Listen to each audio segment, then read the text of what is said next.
Assalamualaikum warahmatullahi wabarakatuh. Saya atas nama Khairul Anam, mahasiswa Universitas Muhammadiyah Madiun, jurusan Ekonomi Pembangunan, Fakultas Ekonomi dan Bisnis. Sesuai dengan tugas Al-Islam Ke Muhammadiyah 4, itu menjelaskan tentang akhlak kepada Allah Subhanahu wa Ta'ala, akhlak kepada Nabi Muhammad SAW, dan akhlak terhadap individu dan sosial. Berikut video pemaparan saya. Selamat menonton. Akhlak terhadap Allah Subhanahu wa Ta'ala menjadi 8 poin, yaitu yang pertama adalah takwa. Takwa adalah memelihara diri dari siksaan Allah dengan mengikuti segala perintahnya dan menjauhi segala larangannya. Dalam surah Al-Baqarah ayat 3-4 disebutkan 5 kriteria orang-orang yang bertakwa, yaitu yang pertama beriman kepada yang gaib, yang kedua mendirikan salat, ketiga menafkahkan sebagian dari rezeki yang diterima dari Allah, 4 beriman dengan kitab suci Al-Quran dan kitab suci sebelumnya, dan yang kelima beriman dengan hari akhir. Dan poin kedua adalah cinta dan ridha. Cinta dan ridha adalah kesadaran diri, perasaan jiwa dan dorongan hati yang menyebabkan seseorang terpaut hatinya kepada apa yang dicintainya dengan penuh semangat dan rasa kasih sayang. Abdullah Nasir Uluan menyebut 3 tingkatan cinta itu dengan istilah: yang pertama al-muhabba al-ula, dan yang kedua al-muhabba al-wusta, dan yang ketiga al-muhabba al-adna.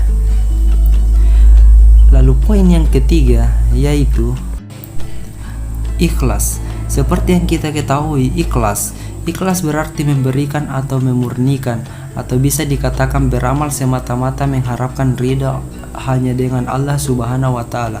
Adapun 3 unsur keikhlasan, yaitu poin pertama niat yang ikhlas, dan yang kedua beramal dengan sebaik-baiknya, dan yang ketiga pemanfaatan hasil usaha dengan tepat, dan yang keempat khauf dan raja. Khauf adalah kegaulan hati, membayangkan sesuatu yang tidak disukai yang akan menimpanya, atau membayangkan hilangnya sesuatu yang disukainya. Menurut Sayyid Sabiq, ada 2 sebab kenapa seseorang takut kepada Allah Subhanahu wa Ta'ala. Yang pertama, karena dia mengenal Allah Subhanahu wa Ta'ala, ma'rifatullah, dan yang kedua karena dosa-dosa yang dilakukannya, dia takut akan azab Allah Subhanahu wa Ta'ala. Dan raja atau harap adalah memautkan hati kepada sesuatu yang disukai pada masa yang akan datang. Raja harus didahului oleh usaha yang sungguh-sungguh. Harapan tanpa usaha namanya angan-angan kosong. Baik, dan yang kelima, tawakal. Tawakal adalah membebaskan hati dari segala ketergantungan kepada selain Allah Subhanahu wa Ta'ala dan menyerahkan keputusan segala sesuatunya kepadanya. Adapun pengertian lain tawakal adalah salah satu buah keimanan. Setiap orang yang beriman bahwa semua urusan kehidupan, semua manfaat dan mudarat ada di tangan Allah, akan menyerahkan segala sesuatunya kepadanya dan akan ridha dengan segala kehendaknya. Dan yang keenam yaitu syukur. Kita pasti tahu syukur itu apa, dan di sini saya akan menjelaskan. Syukur ialah memuji si pemberi nikmat atas kebaikan yang telah dilakukannya. Jadi syukur itu berkaitan dengan hati, lisan, dan anggota badan. Hati untuk ma'rifah dan muhabbah, lisan untuk memuja dan menyebut nama Allah, dan anggota badan untuk menggunakan nikmat yang diterima sebagai sarana untuk menjalankan ketaatan kepada Allah dan menahan diri dari maksiat kepadanya. Dan poin yang ketujuh adalah muraqabah, yang berarti menjaga, mengawal, menanti, dan mengamati. Maksudnya adalah kesabaran seseorang muslim bahwa dia selalu berada dalam pengawasan Allah Subhanahu wa Ta'ala. Adapun pengertian muraqabah menurut Rasulullah sallallahu alaihi wasallam yaitu apabila seseorang dalam beribadah kepada Allah Subhanahu wa Ta'ala bersikap seolah-olah dia dapat melihatnya. Dan yang terakhir yaitu taubat. Taubat adalah orang yang kembali dari sesuatu menuju sesuatu. kembali dari sifat-sifat yang tercela menuju sifat-sifat yang terpuji, kembali dari larangan Allah menuju perintahnya, kembali dari maksiat menuju taat, kembali dari segala yang dibenci Allah menuju yang diridhoinya, kembali dari segala yang dibenci Allah menuju yang saling menyenangkan, kembali kepada Allah setelah meninggalkannya, dan kembali taat setelah menantangnya. 5 dimensi taubat. Yang pertama, menyadari kesalahan. Yang kedua, menyesali kesalahan. Yang ketiga, memohon ampun kepada Allah Subhanahu wa Ta'ala atau istighfar. Yang keempat, berjanji tidak akan mengulanginya. Dan yang kelima, menutupi kesalahan masa lalu dengan amal soleh. Itulah beberapa akhlak terhadap Allah Subhanahu wa Ta'ala. Setelah kita membahas akhlak terhadap Allah Subhanahu wa Ta'ala, kini kita akan membahas akhlak Rasulullah Sallallahu Alaihi Wasallam. Ada banyak akhlak Rasulullah, saya akan menyebutkan 5 diantaranya. Yang pertama, ikhlas. Rasulullah Sallallahu Alaihi Wasallam terkenal dengan keikhlasannya, terutama dalam beribadah. Al-Kafawi mendefinisikan ikhlas sebagai meniatkan ibadah sehingga hanya Allah semata yang disembah. Pendapat lain menyebutkan ikhlas adalah membersihkan hati, ucapan, dan amal. Dan yang kedua, yakin dan tawakal.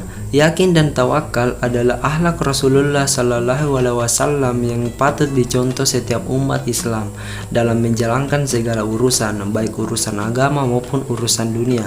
Bahkan Allah Subhanahu wa Ta'ala telah memerintahkan umat manusia untuk bertawakal kepadanya. Dan yang ketiga, jujur. Nabi Muhammad SAW memiliki sifat sidik atau jujur. Kejujuran beliau sudah diasah sejak kecil saat ikut berdagang bersama pamannya Abu Thalib. Kejujuran adalah salah satu bukti keimanan seseorang. Kejujuran akan mengantarkan hidup menuju ketenangan. Lalu yang keempat adalah amanah. Amanah adalah akhlak Rasulullah Sallallahu Alaihi Wasallam yang paling menonjol. Beliau dikenal sebagai sosok yang jujur dan amanah, terpercaya, baik sebelum diutus menjadi Rasul maupun setelahnya. Hal itulah yang menjadikan masyarakat Arab memilih beliau untuk menjaga barang titipan mereka. Dan ini poin terakhir, murah senyum dan selalu ceria. Rasulullah Sallallahu Alaihi Wasallam adalah sosok yang murah senyum dan selalu ceria. Beliau juga selalu mengeluarkan perkataan yang baik.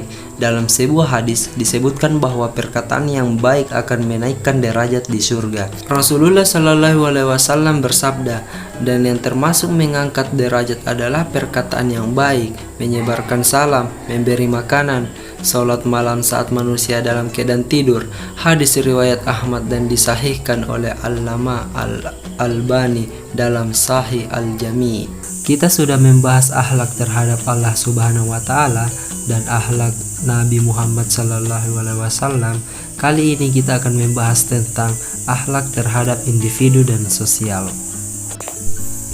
Yang pertama, akhlak terhadap individu. Dalam Al-Quran surah An-Nisa ayat 29, maksudnya, hai orang-orang yang beriman, janganlah kamu saling memakan harta sesamamu dengan jalan yang batil, kecuali dengan jalan perniagaan yang berlaku dengan suka sama suka di antara kamu. Dan janganlah kamu membunuh dirimu, sesungguhnya Allah adalah Maha Penyayang kepadamu. Berdasarkan surah An-Nisa ayat 29, penelitian memainkan peranan penting seseorang. Yang pertama, larangan kepada umat Islam untuk bunuh diri. Yang kedua, menerima akibat yang luar biasa kejamnya. Dan yang ketiga, sepadan dengan apa yang telah dilakukannya. Yang kedua, akhlak terhadap sosial.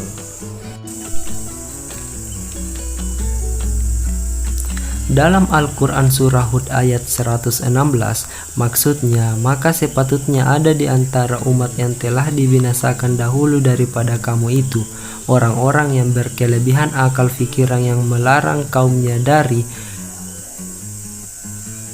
perbuatan-perbuatan jahat di muka bumi. Tetapi sayang, tidak ada yang melarang melainkan sedikit saja, yaitu orang-orang yang kami telah selamatkan di antara Mereka dan orang-orang yang tidak melarang itu telah menitik beratkan segala kemewahan yang diberikan kepada mereka dan menjadilah mereka orang-orang yang berdosa. Berdasarkan surah Hud ayat 116, agama Islam tidak melarang umatnya untuk berhibur selagi tidak melampaui batas. Yang pertama, larangan kepada umat Islam untuk bunuh diri. Yang kedua, menerima akibat yang luar biasa kejamnya. Dan yang ketiga, sepadan dengan apa yang telah dilakukannya. Mungkin hanya itu yang bisa saya paparkan. Sampai ketemu di video selanjutnya. Billahi fisabilillah. Wassalamualaikum warahmatullahi wabarakatuh.